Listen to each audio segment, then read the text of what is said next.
Now on CoastTV News. Parking in Dewey Beach could get more expensive and start earlier this summer. What the town is considering and how visitors are reacting. Healthcare coming here. ChristianaCare has plans to build a multi-million-dollar campus in Georgetown. And a dispute over lighting violations in Fenwick Island. The decision town council made today. And we are expecting a chance of scattered showers over the weekend, but warming up as well. This is CoastTV News at 11. Good Friday evening, and thank you so much for joining us. I'm Christina DeRobertis. We begin in Dewey Beach. Parking times and parking rates were the center of discussion today. CoastTV reporter Elisa Weber shows us the proposed changes and how people in town are reacting. Parking in Dewey Beach could get more expensive this summer. Well, it's kind of already out of my range, so, it's nice in the winter. According to town documents, the weekly permit would go from $100 to $120, and the weekend from $55 to $60. But the hourly rate of $4, that would stay the same. Visitor David Frederick says he'll opt for other modes of transportation to avoid the cost. In the summer, for somebody like me, it's easier just to ride the bike. The paid parking period for spots like this one here in Dewey Beach goes from May 15th until September 15th. Typically in the summertime when you're coming here to Dewey Beach, you have to start paying for parking at 10 a.m. But Dewey is looking at possibly starting paid parking at 9 a.m. The future of parking in Dewey Beach. For CoastTV News, I'm Lisa Weber. And so the town says free parking will begin at 5 p.m. Monday and remain in effect for the rest of the evening. But from Tuesday to Sunday, paid parking would be in effect from 9 a.m. to 12 a.m. the following day. Meanwhile, Ocean City could soon give bicyclists a little more time on the boardwalk from Memorial Day weekend until Labor Day. The Police Commission has voted to recommend extending summer season boardwalk bike hours from midnight to noon. They would change that to midnight to 2 p.m. Town staff say the idea is to add flexibility now that the boardwalk trams are gone, but some are worried bikes mixing in with heavier afternoon foot traffic could be a problem, especially if cyclists don't pay attention to pedestrians. It does get a little congested with that. I mean, even when the tram ran, sometimes that was a problem also. So, but the tram, at least you could hear that coming and you knew where it was running, so that was probably better. Now, supporters say it's a simple way to boost mobility on the boardwalk, but critics argue the later it gets, the more crowded and the more unpredictable it becomes. That proposal now goes to the Ocean City Council for a final vote. Let's take a live look into Ocean City now and turn it to our First Alert Chief Meteorologist Paul Williams for a check on that weekend Valentine's weather. Yeah, I'm going to have your Valentine's forecast as well in just a moment. We're in Ocean City right now at 28 degrees. We anticipate dropping down to 26 with mostly clear skies by the 3 o'clock hour. Now, as you take a scan of what's happening with our live radar, we're staying very clear at this particular juncture. And winds were a little bit breezy today with between 24 to 22 mile per hour winds between Ocean City and Georgetown. And hey, well, what should you expect for the weather with your sweetie? Here, a lovely Valentine's Day forecast. We're expecting mostly sunny skies. Temperatures will soar above the norm for this time of the year. 48's the norm. We're going to get to about 51, and we're expecting an abundance of sunshine. And I see zero, zilch, nada possibility or likelihood of rain on Saturday. Now, Sunday, that's a whole different story in which we'll completely cover that in a whole nother weather segment. That is lovely. Thank you, Paul. Well, ChristianaCare is planning to build this medical center in Georgetown. It would be located east of Route 113 near the Deltec and Walmart. The campus would offer primary care, specialty care, and behavioral health services, along with a small hospital featuring 8 emergency department beds and 8 inpatient beds. What we have found when we had talked to those members who live in that community is that amongst their biggest challenges is accessibility to care. They either are having really long wait times to see somebody, or they're having to travel significant distances to do so. And certainly that probably impacts the healthcare workers as well that are working in these facilities. And Christiana says this would cover most emergency services, but not everything. People needing intensive care and operating rooms or delivery rooms would still have to go elsewhere. Now to Fenwick Island, a dispute today over lighting at the Surf Bagel restaurant in town. The property managers of that restaurant went in front of town council today to appeal a fine they received. CoastTV reporter Drew Bellinger shows us what the council decided. Discussion underway in Fenwick Island. Work with the town to try to address the issue. While Balsamo Real Estate LLC appeals a more than $33,000 lighting fine said to have violated Fenwick Island town codes. That's after these lights went on in December of 2024. Fenwick Island Mayor Natalie Magdeburger says the council was left with no choice but to issue a fine to the real estate company who manages the property where Surf Bagel sits. There was a letter sent in February, there was another letter sent in March, and another letter sent in April, all asking for compliance.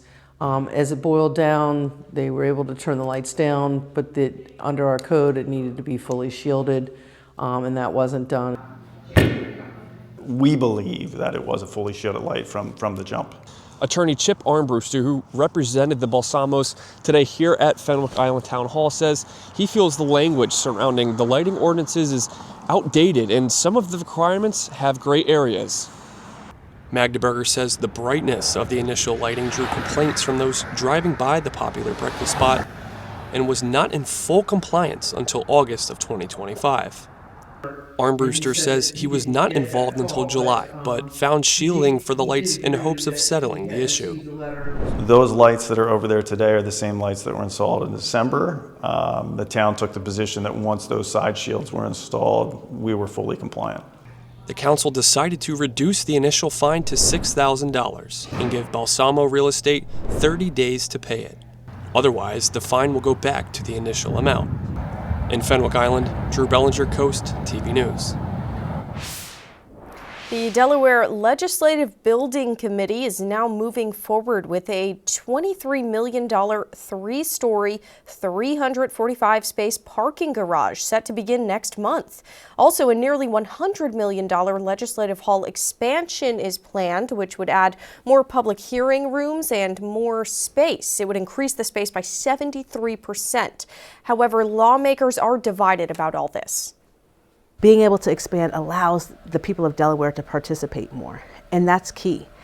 And while we have a lot of other expenses to consider in this state, letting people be a part of those decisions is going to be so important. There's been $0 for school improvement or rehabilitation this year, yet there has been $23 million put into place for this legislative hall parking garage. So I think it shows people exactly where the priorities are for lawmakers and the governor of Delaware. That parking garage is set to be completed by December. Well, thousands of leads are being chased down by sheriff's investigators and the FBI in the case of Nancy Guthrie. NBC's Jennifer Jorkland reports on what we know and what we don't know as we head into the weekend that will mark 2 weeks since her disappearance. Every bit of potential evidence collected within miles of 84-year-old Nancy Guthrie's home counts as investigators chase down connections on each thing they find. President Trump this morning weighing in on the investigation, which this weekend enters its second week. It was a local case originally, and they didn't want to let go of it, which is fine. It's up to them. It's really up to the community. But ultimately, when the FBI got involved, I think, progress has been made. Pima County Sheriff Chris Nanos firing back against claims of tension between his office and the FBI. There's so many leads. They generated 14,000 in the first 10 days. We generated 18,000. We need each other.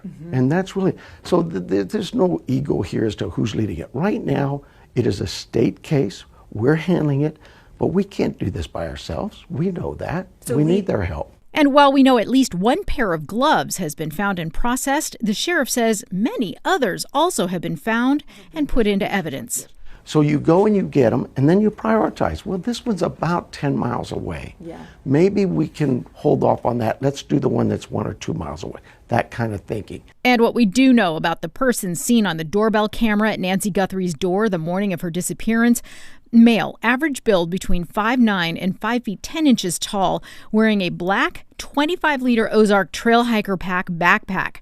Now, following those thousands of tips received so far, investigators know just one may lead to a break and some answers. As neighbors continue to hope Nancy Guthrie will see this outpouring of yellow ribbons and flowers, hope she'll finally come home. Jennifer Bjorklund, NBC News. We are just getting started this evening. Still to come, a mother's emotion watching her daughter compete in the Winter Olympics. Long Neck supporting one of their own. And in just a bit, Paul Williams has your full forecast. He's tracking it all in the First Alert Weather Center right now. But before that, the coast is full of Valentine's fun this weekend, also anti-Valentine's events. Stay tuned for some cool things to do up next. Well, today is Friday the 13th. Hopefully nothing unlucky happened to you today, but everything happening this weekend is all fun on Delmarva. Here's a look at some cool things to do.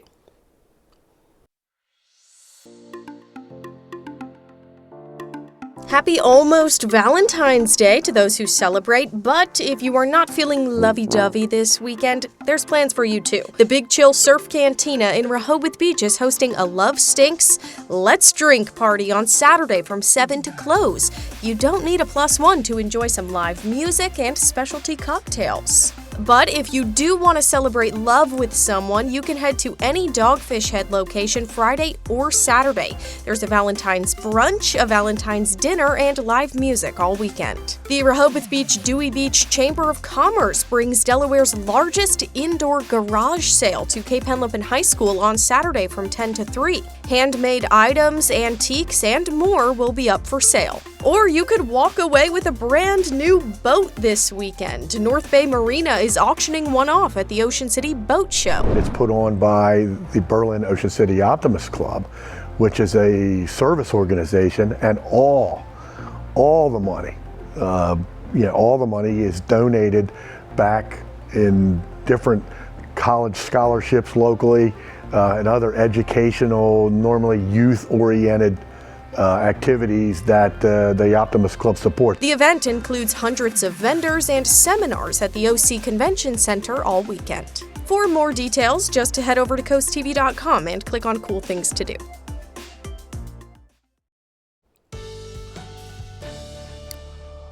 Well, thank goodness Cupid showed up with the heat light and cut it on for us to enjoy that wonderful day for Saturday, because it's been so cold previously that tomorrow's going to feel just like a treat. Rehoboth Beach right now, still a bit on the cool side, honestly speaking, 25 degrees with a dew point temperature of 17. Now, we are expecting mostly clear skies for the rest of the overnight going to the early morning hours. Now, as you take a quick gander what's happening with our live radar, you do denote just how clear we have maintained and stayed, and they're pretty much going to stay clear most of tomorrow as well. Now, we were cooler than usual. We weren't crazy cold like we've dealt with before, but 37. I mean, we were about 10 degrees below our norm, so yeah, it wasn't as a comfortable a day as it could be, but because we've been so miserable with that crazy sub-zero wind chill factor, yeah, today didn't feel so bad anyway. 23 degrees for the overnight low for Georgetown as well as Millsboro. We should dip down to 24 degrees in Delmar and 23 for Greenwood. Now, the temperature trend, that's what we're really tracking, because that's really the big weather story. Average high of 48. You'll notice we'll dip to 48 for Sunday. It's going to rain on Sunday, by the way. And then we start escalating from there on out, going into all of next week. You see, Saturday morning we wake up to mainly clear skies, a bit on the cool side and just under freezing. But we will warm up nicely to the 50s for Saturday. Sunday we start off cloudy, and then by the afternoon we see light scattered showers begin to pull through the area, and then we just get overtaken by rain by Sunday evening, to be quite honest. And then the latest model runs indicate it could even turn over to a couple of flakes, snowflakes or a few. So even with that being the case, we keep a close eye on that possibility, because most of Sunday we're still looking for it to stay pretty much rain, to be quite honest. Now, your Valentine's Day planner, Listen, you plan on it staying sunny for us and 50 for the high, then partly cloudy skies going into the evening. So the adverse weather shouldn't bother you during Saturday. Sunday is where it starts getting a little bit wishy-washy, so to speak.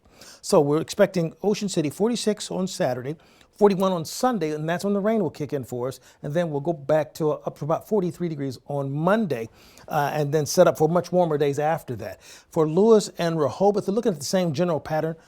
Very comfortable and pleasant for Saturday, but then Sunday we have the rain that will begin to kick in for that day and that night, and then going into Monday morning we will stay pretty cloudy. Finally, here's a look at your 7-day forecast.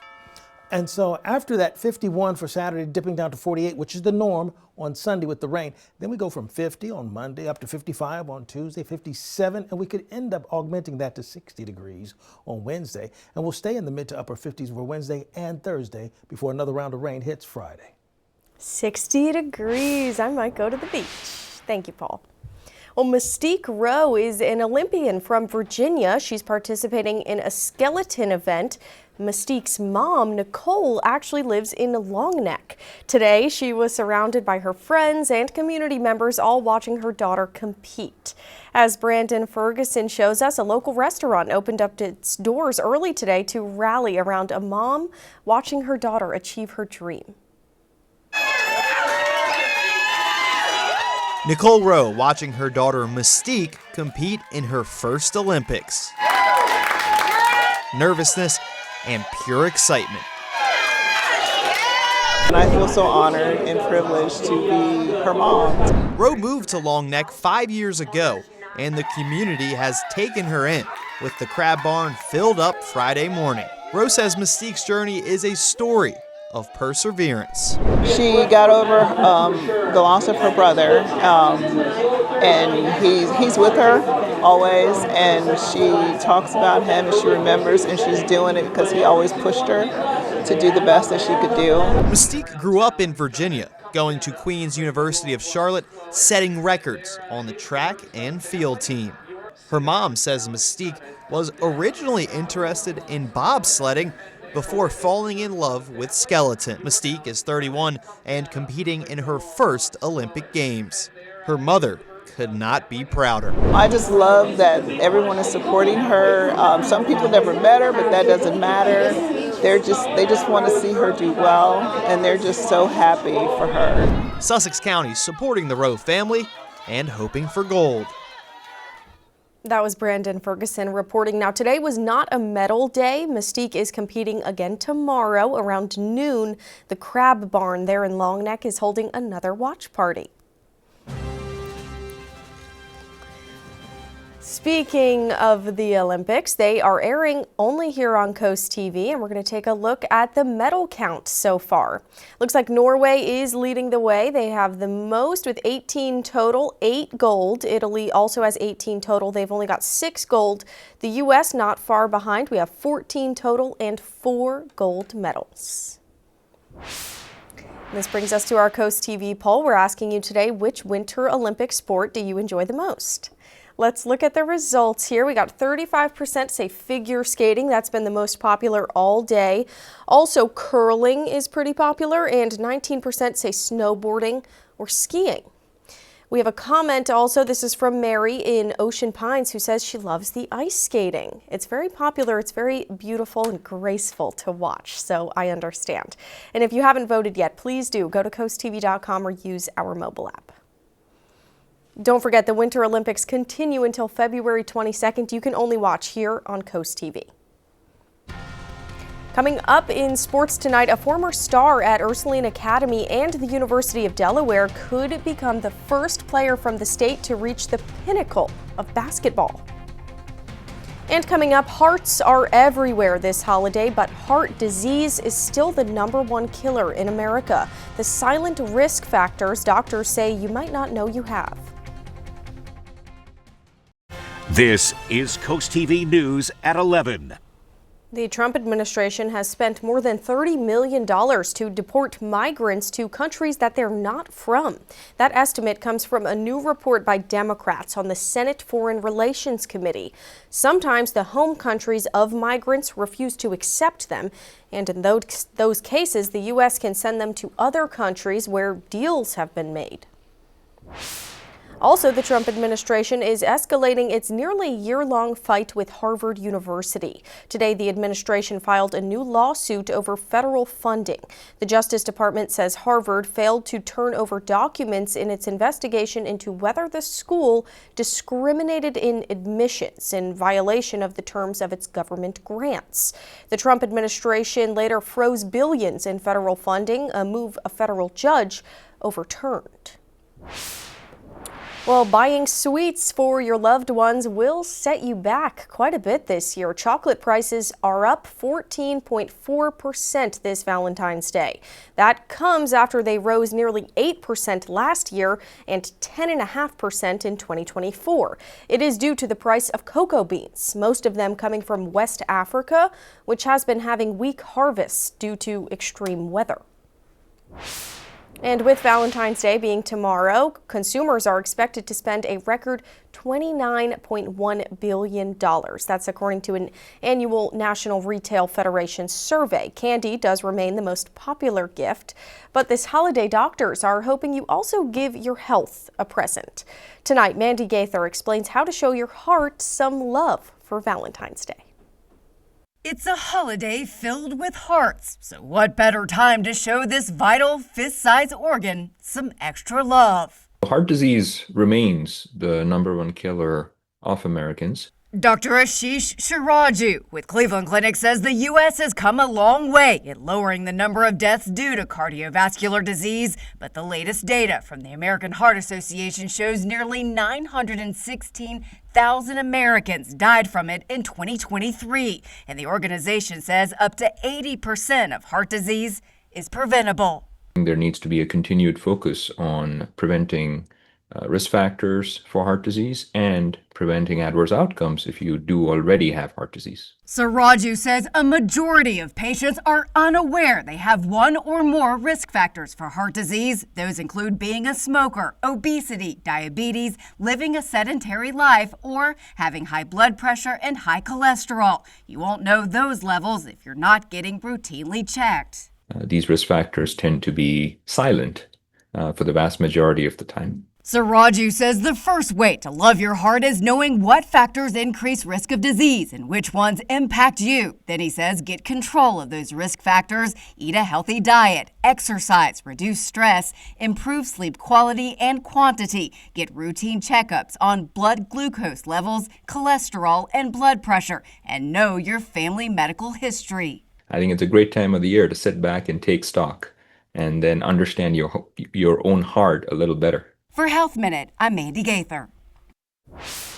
The blood bank of Delmarva remains in a blood emergency, meaning the region's blood supply remains critically low. That's following a prolonged post-holiday decline in donations that never fully recovered throughout January. The blood bank is operating with less than a 2-day supply of blood for more than 40 hospitals across Delmarva. The Delmarva Sports Network from the Wawa Studio. One of the best athletes in Delaware history is one step closer to the Hall of Fame. Earlier this week, former Fightin' Blue Hen Elena Deladon became a finalist for the Naismith Basketball Hall of Fame. The Wilmington native was a star from the beginning. Deladon led Ursuline Academy to 4 state titles that led countless different outlets to name her as the best high school player in the nation. Then at UD, she was a first-team All-American twice. After that, in the WNBA, Deladon won 2 MVPs and the 2019 league title. She's one of 21 finalists for this year's round of inductions into the Hall of Fame. We'll find out if she gets in on April 4th. Then the induction ceremony is on August 14th. If Deladon gets in, she'll be the first Delaware native in the Naismith Hall of Fame. And on the court, which players made the blue-gold basketball teams? Players, coaches, and fans, be the first to find out. The official rosters drop live this Wednesday at 2:30 on the Delmarva Sports Network. We'll reveal every selection and spotlight the stars representing their schools in this year's game. Watch it live on DSN or stream it on the DSN app with DSN Plus. The Blue Gold Selection Show only on the Delmarva Sports Network. That is going to be an exciting day. We hope to see you all then. Have a nice weekend. In Dover right now, we're holding at 25 degrees. We'll stay in the low to mid 20s for the rest of the evening.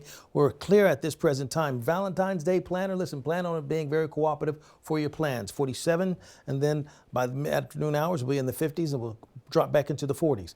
Tanya Wilkins of Milton is our umbrella giveaway winner, courtesy of Paul Davis, property restoration experts. Keep up the forecast by calling our weather line, sponsored by the law offices of Brockstead, Mandalis, and Federico. And here's a look at your exclusive 10-day forecast. Saturday looking all clear and beautiful, but then watch out for the rain that kicks in Sunday afternoon. Thank you again, Paul, and thanks to you at home for joining us for Coast TV News at 11. You can always find more news and weather. Just download our Coast TV News app. The Tonight Show is up next, and we'll see you tomorrow for Coast TV News at 6 p.m. Have a great night.